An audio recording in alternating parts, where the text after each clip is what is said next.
अद्भुत है हमारे महादेव। इनकी लीला का क्या कहना। इसलिए भैया महाकालेश्वर हम गए इसलिए ये कथा नहीं बताई। भागवत कथा में भी भोले बाबा का बड़ा महत्व है। हाँ, क्या महत्व है। भागवत कथा के वक्ता श्री सुखदेव जी महाराज इन्हीं का ही रूप है। बोलो हर हर महादेव। जब वेद व्यास जी ने भगवान शंकर की तपस्या की तो भगवान शंकर ने वरदान देते हुए कहा, जाओ हम तुम्हारे घर पर संतति रूप में आवेंगे और श्रीमद् भागवत महापुराण का प्रचार करेंगे। कल जब श्रीमद् भागवत महापुराण की कल की कथा में रचना हो गई तो श्री व्यास जी के मन में विचार आया, अब इसका प्रचार कौन करेगा। देखो भैया, बनाना सरल है पर दुनिया तक पहुंचाना बड़ा कठिन है। बोलो जय सिया राम। जोर से बोल दो, और जोर से बोल दो, जरा और जोर से बोलो। भैया वेद व्यास जी को अपने पुत्र सुखदेव जी की याद आ गई। सुखदेव जी कौन है। आहा हा। एक बार भगवान शंकर कैलाश पर्वत पर बैठे थे, पार्वती जी सामने, पर भोले बाबा तो ध्यान में मगन। नारद जी पहुंच गए। कौन पहुंच गया। नारद जी। नारद जी पार्वती जी को उकसाते हुए बोले, मैया आप तो भोले बाबा को बहुत मानती हो, भोले बाबा भी आपको मानते हैं, पर तुम्हें भोले बाबा के सभी राजों का रहस्यों का पता नहीं होगा। पार्वती जी बोली, नारद जी हम तुम्हें जानते हैं, एक दूसरे में लड़ाई फंसाकर मजा लेने का तुम्हारा पुराना काम है, हम तुम्हें जानते हैं, हमें बातें मत बनाओ। नारद जी बोले, मैया हम बातें ना बना रहे, सच सच बतावे, भोले बाबा जो गले में मुंडों की माला पहनते हैं तुम्हें पता है वो किसकी है। पार्वती जी बोली, हमें पता नहीं है। नारद जी बोले, तुम्हें तो फिर ये भी पता नहीं होगा कि भस्म किसकी रमाए। पार्वती जी बोली, ये भी हमें पता नहीं है। तो नारद जी बोले, महाराज मैया फिर तो एक और बात तुम्हें पता नहीं होगी। बोले क्या। बोले इनकी पहले भी एक शादी हो चुकी है। पार्वती जी बोले, हाँ। नारद जी बोले, तो पार्वती जी बोले, बताओ वो कहां रहती हमारी सौतन। नारद जी बोले, अब हमें उसका ठिकाना तो पता नहीं है, भोले ही बाबा से पूछो, अपन तो जय चले श्रीमन नारायण नारायण। नारद जी चले गए। अब तो पार्वती जी के दिमाग में वही बात घूमे। और कोई भी भाई धर्म पत्नी कोई भी हो, सौतन की बात आ जाए आग लग जाती है। बोलो सीताराम। जोर से बोलो। चाहे कोई मजाक में भी कह दे आग लग जावे। बोलो जय हनुमान जी की। पार्वती जी बैठी कि अब जागने दो भोले बाबा को, अभी मजा लेते हैं। अब भोले बाबा जागे समाधि से, राम राम राम राम राम सीताराम सीताराम सीताराम। पार्वती जी बोली, हमारी सौतन से करो सीताराम, हमसे मत करो। भोले बाबा बोले, क्या बात है देवी जी, आज तो उठते ही ना प्रणाम ना आरती ना बंदन, सीधा सा उल्टा सीधा प्रवचन मंगलाचरण हो रहा है, क्या बात है। पार्वती जी बोली, हमें बात ही नहीं करनी, जब तुम पहले ही शादी कर चुके तो हमें बताया क्यों नहीं आज तक। भोले बाबा ने कहा, ये कौन सी खाज फंस गई। भोले बाबा बोले, देवी जी एक बात बताओ, नारद जी तो नहीं आए थे। पार्वती जी धीरे से हिला के बोली, हाँ वो आए तो थे। शंकर जी बोले, तब तो कुशल है, बातों से काम चल रहा, ये जहां भी जाते हैं सीधा लट्ठी उठवा देते हैं। बोलो जय हनुमान जी की। क्या हो गया, आप क्यों नाराज बैठी हो। पार्वती जी बोली, महाराज हमने सुना आपकी पहले शादी हो चुकी। भोले बाबा बोले, सही बात है। पार्वती जी बोली, महाराज अब बात तो बाद में होगी, पहले ये बताओ ये मुंड किसके हैं, ये जो मुंडों की माला है ये किसकी खोपड़ियां हैं। शंकर जी बोले, बताएंगे। और कोई प्रश्न। हाँ महाराज, ये जो भस्म है ये किसकी है। अब भगवान शंकर ने पार्वती जी को बैठाया सामने, बैठो देवी जी। आपने सही सुना, हमारा पहले भी विवाह हो चुका। किसके साथ महाराज? मुस्कुराते हुए त्रिभुवनपति भूत भावन महादेव बोले, देवी हमारा विवाह किसी और के साथ नहीं, तुम्हारे ही साथ हुआ। पूर्व जन्म में तुम सती थी, इस जन्म में तुम पार्वती बन गई हो। अच्छा महाराज, तो महाराज ये मुंडों की माला किसकी है? भोले बाबा बोले, ये भी तुम्हारी है। हमारी महाराज? हाँ, जितने मुंड हैं इतनी बार तुम जन्म ले चुकी, शरीर त्याग चुकी, और हम तुमसे इतना प्रेम करते कि जब भी तुम शरीर त्यागती हो तुम्हारे मुंडों की माला बनाकर हम अपने हृदय के पास सदा रखते हैं। पार्वती जी बोली, महाराज रुकियो रुकियो रुकियो रुकियो रुकियो, केवल हम ही भर गए, आप एक भी बार गायब नहीं भये? क्या हम ही भर गए, आप एक भी बार नहीं गए? बोले बाबा बोले, देवी जी हमने अमर कथा को सुन रखा है, और जो अमर कथा को सुन लेता है वो फिर अमर हो जाता, मरता नहीं है। पार्वती जी बोली, महाराज वो जो भी कथा जड़ी बूटी हो हमें और खिवाए दो, कौन लफड़ों में पड़े बार बार, कम से कम अगली बार ये शक तो पैदा नहीं होगा। बोलो जय बजरंगबली। अच्छा, पर तीसरी बात नहीं बताई महाराज, ये भस्म किसकी है? बोले बाबा बोले, दो लोगों की। कौन कौन की? एक बोले, जब तुम शरीर त्यागती हो तो हम तुमसे इतना प्रेम करते कि तुम्हारी देह जब भस्मीभूत हो जाती तब उसी भस्म में हम लौटने लगते हैं। और दूसरा, राम भक्तों की भस्म हम अपने तन पर लगाते हैं। अच्छा महाराज, बाबा अब बातें मत बनाओ, हम इतने बार चले गए, आप एक भी बार नहीं गए, वो बूटी हमें भी खवाओ। बोले बाबा बोले, वो खवाई नहीं जाती, सुनाई जाती है, पिलाई जाती है। महाराज पिलाओ, अभी बर्तन ला रहे हम। नहीं नहीं नहीं नहीं, बर्तन से नहीं पिलाई जाती, फिर कानों से पीना पड़ता है। अच्छा महाराज, कानों से कौन सी बूटी? अरे भैया, बोले बाबा बोले, देवी जी वो कोई और बूटी नहीं है, राम कथा ही अमर कथा है, कृष्ण कथा ही अमर कथा है। जो भी इस कथा को भाव पूर्वक सुनेगा, सिद्धांत पूर्वक सुनेगा, भैया वह मौत से परे हो जाएगा, मौत उसका बाल बांका नहीं करेगी, वह उसका तन जरूर मर जाएगा पर आत्मा को कोई नहीं मार सकता है। महाराज हमें भी वो कथा का रसपान कराओ। भोले बाबा ने डमरू बजाई, जितने भी पशु पक्षी थे सब कैलाश पर्वत के भाग गए, लेकिन एक छोटा सा तोता उसी बरगद के पेड़ के ऊपर रह गया, वो भाग नहीं पाया, छोटा था। भोले बाबा ने कथा सुनाई, पर कथा होते के बीच में पाप उठे अकुलाए, या सोवे या लड़ पड़े या उठ के भग जाए। कथा के बीच में एक खतरा होता है, पूछो क्या? कई बार तुम देखना कथा के बीच में इतनी बढ़िया नींद आती है, इतनी बढ़िया नींद आती है कि बिस्तर मिल जाए तो 6 महीना उठे ही ना, कुंभकर्ण जैसे ऐसा लगता है। हाँ बोले क्यों? बोले कथा होते के बीच में पाप उठे अकुलाए, जो भीतर पाप रहते उन्हें लगने लगता अब हमें हाउस खाली करना पड़ेगा क्या, अब हमें भागना पड़ेगा क्या? एक काम करो, इसको ही कथा से उठा दो, ये कथा से उठ जाएगा तो हमें अंदर से भागना नहीं पड़ेगा। बोलो जय बजरंगबली। इसलिए तुम देखना कथा में जितनी दुनिया की बातें याद आती कहीं नहीं आती। हाँ, सबसे ज्यादा, और बुरा ना मानना, इंदौर के पागलों तन से पूजा कर रहे, आज के डेट में लोग तन से पूजा कर रहे, मनवा गया बाजार, और कैसे रीझे सांवरा जुड़े न दिल के तार।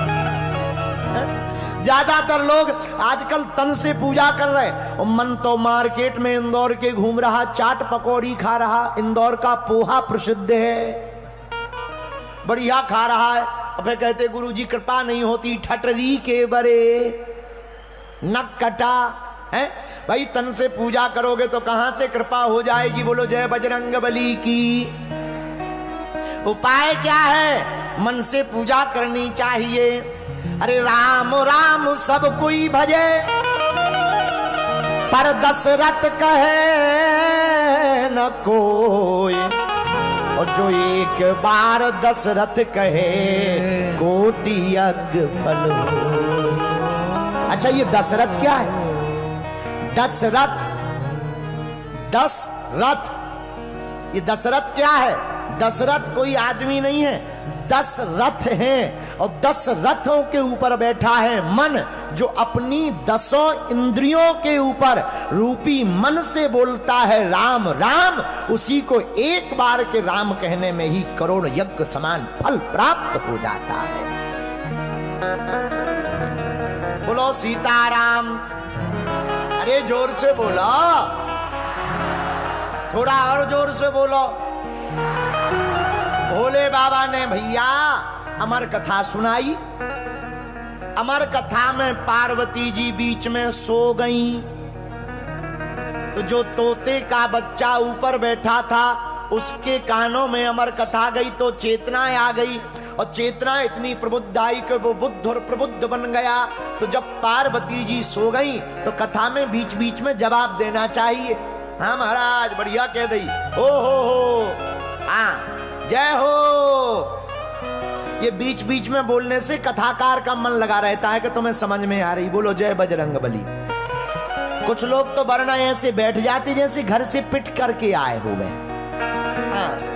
हाँ, घर से पिट करके आए हो अपनी, बिल्कुल यहाँ पर बिल्कुल आराम करने आए। एक आदमी हमें मिला, हमका एक बात बताओ तुम कथा में क्यों इतनी ज्यादा क्यों कथा में जाते हो? बोले घर में 3 घंटा कम से कम बच तो जाते। हमका मतलब है, बोले घर में रहो तो पत्नी की बातें सुननी पड़ती, कम से कम पत्नी से तुम ठीक हो गुरुजी। बताइए, बाद में पता लगा वो भी मूसा खेड़ी का था। बोलो सीताराम सीताराम। तो भोले बाबा ने कथा सुनाई, वह सुख यानी तो तोता बीच बीच में जवाब देने लगा।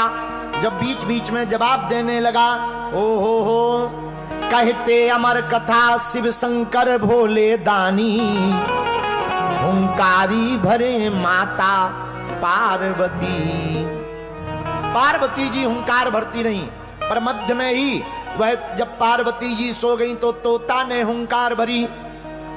जब कथा पूरी हो गई और कथा विराम हुई तो भोले बाबा ने पार्वती जी से पूछा, काओ देवी जी कथा सुनी? हाँ महाराज। अच्छा पूरी सुनी? हाँ महाराज। सुनाओ हमने क्या क्या सुनाया? तो जहां तक उन्होंने सुनी थी सो तो पार्वती जी ने बढ़िया सुना दी। जहां से सो गई थी वहां से ही वो भोपाल सागर की रास्ते चलने लगी। भोले बाबा बोले, देवी जी गड़बड़ है, लगता है तुम सो गई थी। धीरे से पार्वती जी बोली, जी महाराज, पर एक बात बताओ, हुंकार किसने भरी? हा जब भोले बाबा ने धरि ध्यान देखो भोले बाबा, जैसे ही ध्यान धर करके देखा, कौन है जिसने हमारी अमर कथा को सुना? तो कोई ऊपर तोता दिखाई पड़ा, हाथ में त्रिशूल भोले बाबा ने लिया। दंडत करन हेतु शिव दौड़े, झट त्रिशूल कर धार्यो। दंडत करने के लिए त्रिशूल हाथ में लिया, हम मार देंगे, तुमने हमारी कथा चोरी से सुन ली है। वो तोता प्राण बचा करके भागा, बड़ी दूर तक भागा। आगे आगे तोता, पीछे पीछे शंकर जी, इनका नाम ही है भोले बाबा। पीछे पीछे भोले बाबा, आगे आगे तोता।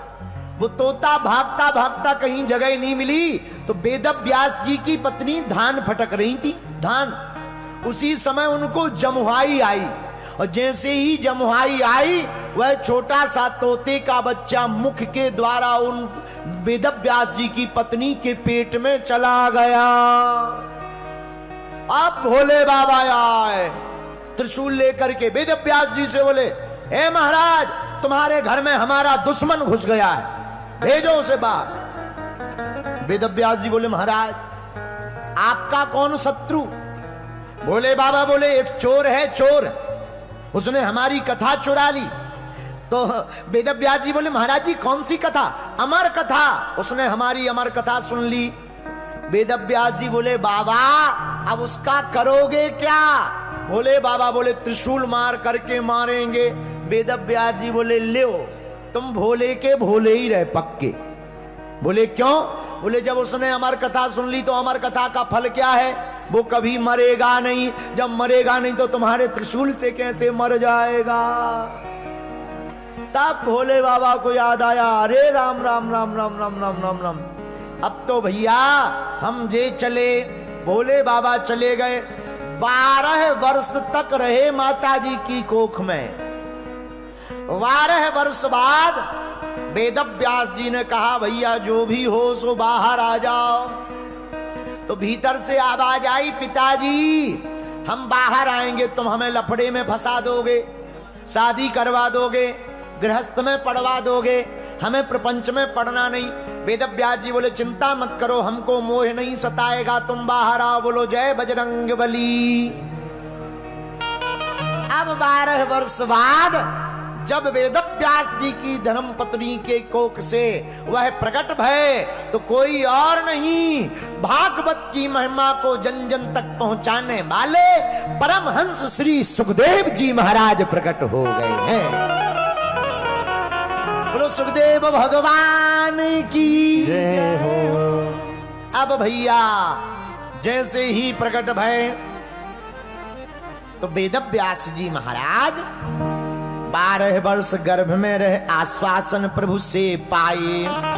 तो महीना व्यापे माया कबहू सुन के बाहर आई। आपको जो है माया नहीं सताएगी।